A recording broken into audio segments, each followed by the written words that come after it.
मित्रों नमस्कार। मैं एडवोकेट सिंधु जयपुरियार अपने चैनल जयपुरियार लॉ क्लासेस पर पुनः एक बार आपका स्वागत करता हूं। मित्रों, आज बहुत ही मैं इम्पोर्टेंट टॉपिक लेकर आपके सामने उपस्थित हूं और एक इम्पोर्टेंट जजमेंट लेकर आपके सामने। आप लोगों को पता है कि अभी विगत कुछ वर्षों से 498A जो महिला उत्पीड़न से संबंधित है, दहेज उत्पीड़न से संबंधित है के मामले काफी ज्यादा दर्ज हो रहे हैं कोर्ट में। और यह इसलिए नहीं दर्ज हो रहे हैं कि वह महिला एग्रीव्ड है, बल्कि इसलिए दर्ज हो रहे हैं क्योंकि महिला जो है वह इसको 498A को 376 को हथियार बनाकर अपने पति से या फिर पुरुष मित्र से मोटी रकम की वसूली करती है। सुप्रीम कोर्ट ने अपना ऑब्जर्वेशन दिया है एक केस में, जिस केस की मैं आज चर्चा करने जा रहा हूं।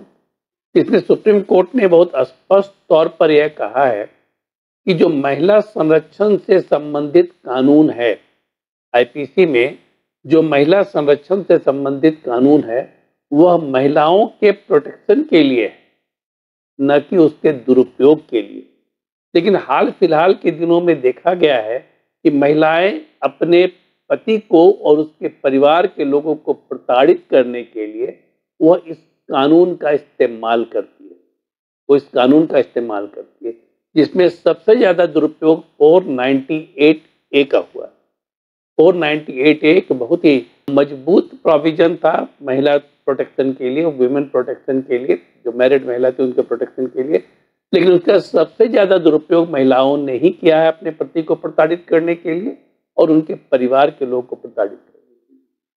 और सिर्फ प्रताड़ना ही नहीं, बल्कि मोटी रकम एलिमनी के रूप में वसूलने के लिए करोड़ों करोड़ों रुपए की वसूली की गई।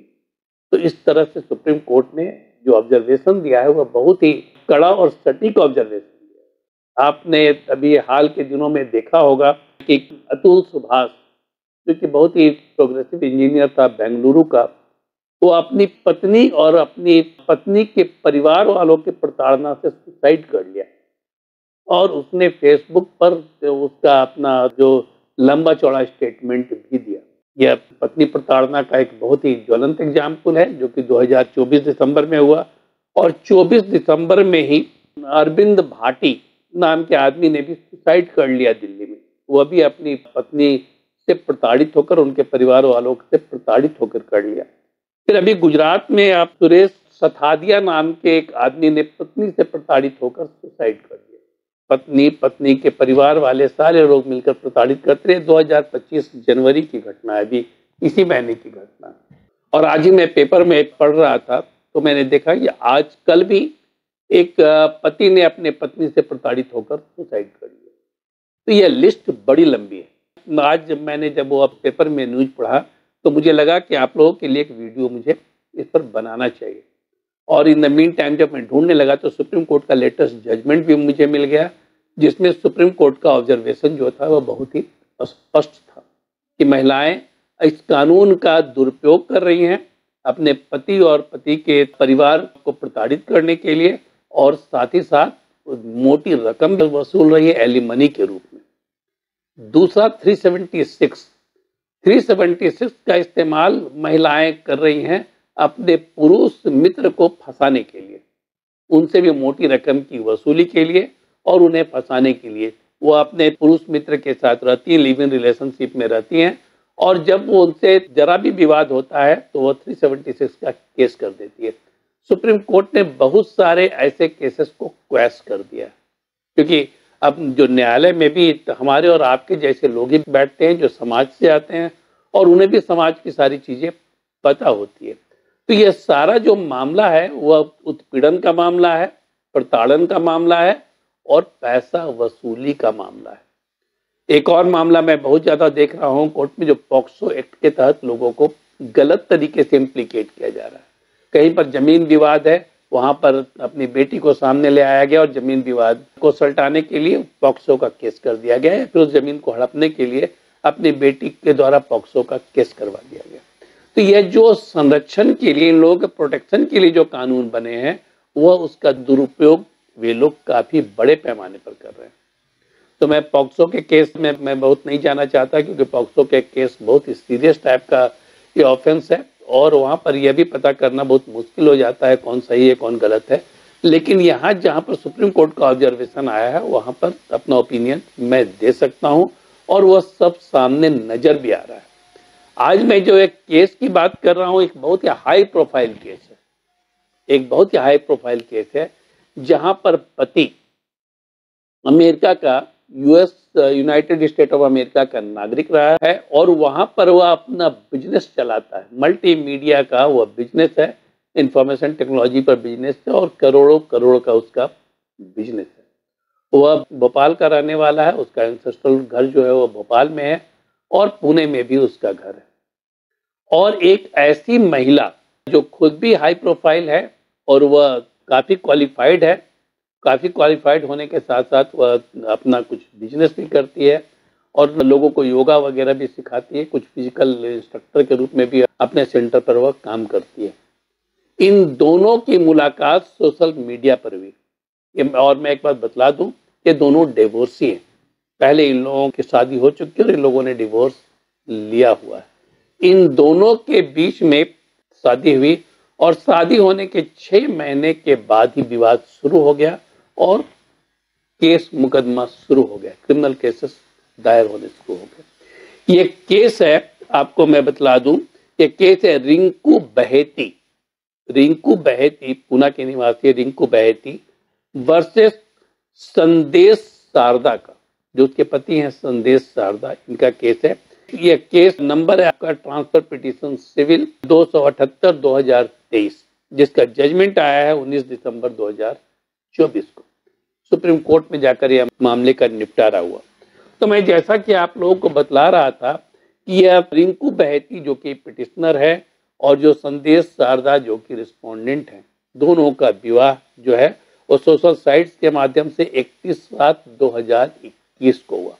लेकिन और पहले जो पति है, जो रिस्पोंडेंट है, उसकी पत्नी जो थी वह पहली पत्नी से 20 साल तक की इसकी शादी चली, बड़े बड़े बच्चे हैं, उनको उसको डिवोर्स देकर इसने इसके साथ विवाह किया था 2021 में। लेकिन यह विवाह बहुत समय तक चल ही नहीं पाया। जो रिस्पोंडेंट है उसके पिता रिस्पोंडेंट के साथ रहते थे और रिस्पोंडेंट के साथ रहने के चलते उनकी पूरी रिस्पॉन्सिबिलिटी वह रिस्पोंडेंट की थी। तो रिस्पोंडेंट अपने पिता की देखभाल करता था और पूर्व पत्नी के बच्चों से भी वह मिलता था।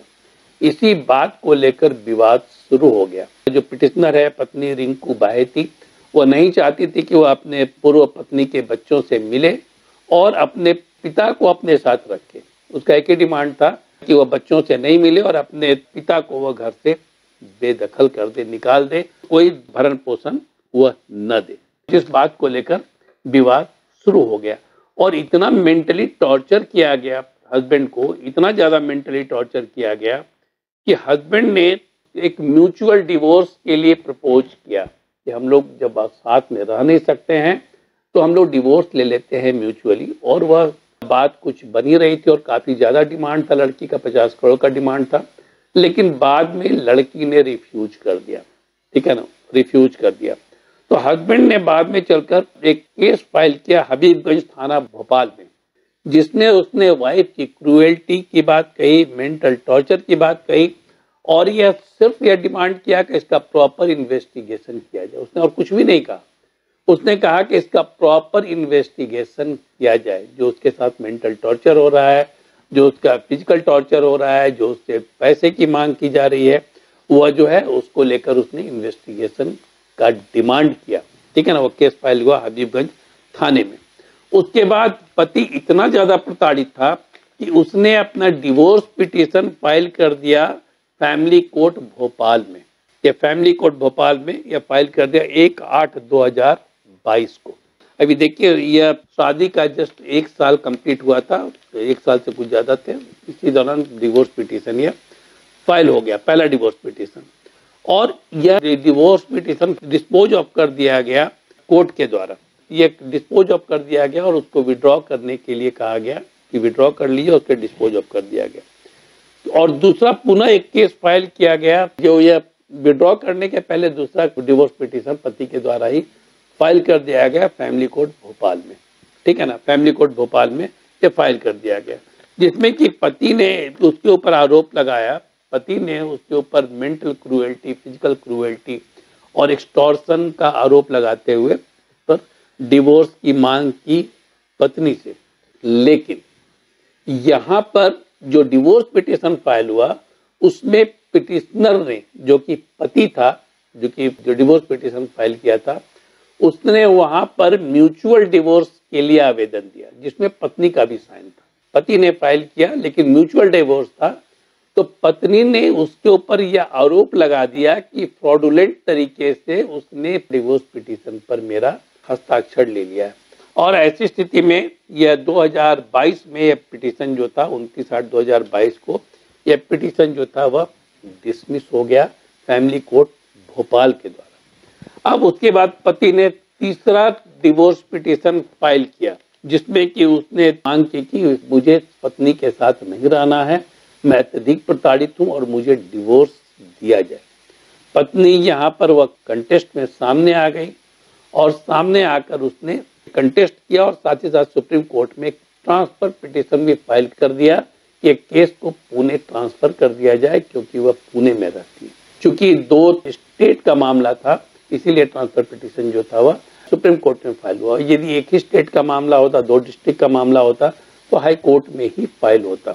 अब यहाँ क्या था, इसके पहले ही पत्नी ने क्या किया था कि वह 12/12/2022 को एक क्रिमिनल केस कर दिया अपने पति के खिलाफ में और उसके एम्प्लॉयर के खिलाफ में, जबकि एम्प्लॉयर का कोई रोल नहीं था। एम्प्लॉयर के खिलाफ में और अपने पति के खिलाफ में क्रिमिनल केस फाइल कर दिया।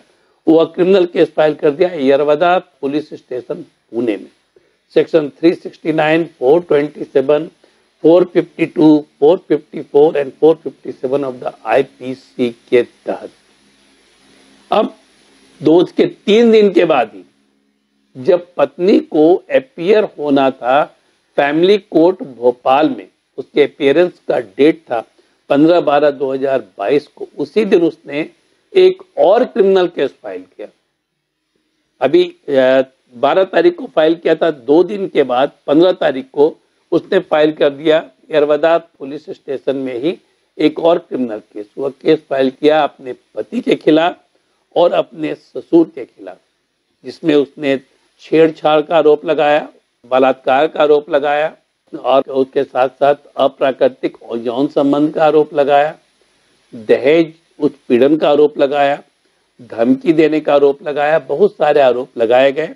सेक्शन 354, 377, 420, 498A, 503, 506, 509 और section 66 and 67 of the IT act के तहत यह केस दर्ज कर दिया गया। पहला केस 2 दिन पहले और दूसरा केस 2 दिन के बाद, दोनों क्रिमिनल केस, और दोनों केस में अलग अलग धाराएं। एक पार्टी, दोनों में कॉमन हस्बैंड पार्टी, एक में पार्टी एम्प्लॉयर और दूसरे में एक और पार्टी जो था वह उसके ससुर थे। दूसरा केस जो था, जो एफआईआर हुआ 15/12/22 को, उसमें लुकआउट नोटिस जारी हो गया पति के खिलाफ में। और जब पति मुंबई एयरपोर्ट पर था अमेरिका जाने के लिए, उस समय पति को गिरफ्तार कर लिया गया। 25/12/2022 को पति को गिरफ्तार कर लिया गया। 1 महीने के बाद वह बेल पर छूटा। जब बेल पर छूटा तो उसे पता चला कि उसकी पत्नी ने ट्रांसफर पिटीशन फाइल किया हुआ है सुप्रीम कोर्ट में। सुप्रीम कोर्ट में उसने एक इंटरलोकेटरी एप्लीकेशन फाइल किया अंडर इंडियन कॉन्स्टिट्यूशन की धारा 142 सबसेक्शन 1 के तहत, जिसमें उसने डिसोल्यूशन ऑफ मैरिज का डिमांड किया। देखिए, यहाँ पर एक केस पेंडिंग है डिवोर्स का भोपाल में, वहां पर पत्नी ने ट्रांसफर के लिए आवेदन किया है, तो पति ने एक आईए फाइल कर दिया डिसोल्यूशन ऑफ मैरिज के लिए। ऐसा बहुत सारा केस सुप्रीम कोर्ट में भी आया है जहां पर पत्नी ने ट्रांसफर पिटीशन फाइल किया, पति आईए फाइल किया या फिर उसका जवाब दिया और उसने डिसोल्यूशन ऑफ मैरिज की मांग की, और सुप्रीम कोर्ट चूंकि इन सारे चीजों से अवगत है इसलिए सुप्रीम कोर्ट इसको अलाउ भी कर रहा है। तो और केस की तरह सुप्रीम कोर्ट ने भी इसके आईए को अलाउ कर दिया और डिसोल्यूशन ऑफ मैरिज को जो है वह एक्सेप्ट कर लिया, जो मैरिज को एक्सेप्ट कर लिया। और किस ग्राउंड पर एक्सेप्ट किया? यह जो ग्राउंड था वह क्या था, इसको भी आप जान लीजिए। उसने यह कहा कि यह जो मैरिज है, जो ये साल 1.5 साल का यह मैरिज है, वह मैरिज जो था वह किसी भी हालत में इसको रिस्टोर नहीं किया जा सकता है, ट्राइवेबल नहीं है यह मैरिज। इसीलिए बेहतर है कि ये डिवोर्स पिटीशन को अलाउ कर दिया जाए, दोनों अलग अलग रहे। साथ ही साथ जो पत्नी ने 50 करोड़ की एलिमनी की मांग की थी, लेकिन सुप्रीम कोर्ट ने 12 करोड़ रुपए एलिमनी अलाउ किया और 3 लाख रुपया लीगल कॉस्ट के रूप में, जो लीगल खर्च आता है उसके रूप में अलाउ किया। अब यहाँ पर पत्नी क्या की हुई थी, पत्नी पुणे में जो अपने ससुर का घर था उसको कब्जा की हुई थी, भोपाल में जो घर था उसको भी कब्जा की हुई थी। तो सुप्रीम कोर्ट ने कहा कि एलिमनी मिलने के बाद 2 महीने के अंदर उसे पूना और भोपाल के घर को खाली करना होगा। तो यह भी आदेश जारी कर दिया गया और इसमें सुप्रीम कोर्ट ने यह अपना जो फैसला सुनाया उसमें बहुत स्पष्ट तौर पर कहा कि आजकल महिलाएं जो है वह टॉर्चर कर कर, गलत कानून का गलत इस्तेमाल कर कर अपने पति को टॉर्चर करती है, अपने पुरुष मित्र को टॉर्चर करती है और उनसे मोटी रकम वसूलती है, उन्हें ब्लैकमेल करती है। यह उचित नहीं है। यह कानून उनके प्रोटेक्शन के लिए है, ना कि उनके हथियार के लिए है, ब्लैकमेलिंग के हथियार के लिए। तो मित्रों, मैं आपको बतला दूं कि जो आज समाज में हो रहा है, जो महिलाएं जिस ढंग से प्रताड़ित कर रही हैं पुरुष को, वह बिल्कुल ही गलत है और सुप्रीम कोर्ट के इस निर्णय से बहुत ही स्पष्ट हो भी चुका है और बहुत सारे निर्णय ऐसे हो भी रहे हैं। और हम और आप समाज में रहते हैं, जानते हैं कि ऐसे केसेस कितने सारे हो रहे हैं। मैं डेली झारखंड हाई कोर्ट में इस तरह के केसेस को देखता हूँ, जहाँ पर पति पत्नी अपियर होते हैं और पत्नी वहीं पर जाकर लड़ना शुरू कर देती है अपने एलिमनी को लेकर। तो मित्रों, मैं उम्मीद करता हूँ कि आप लोगों को मेरा ये वीडियो पसंद आया होगा।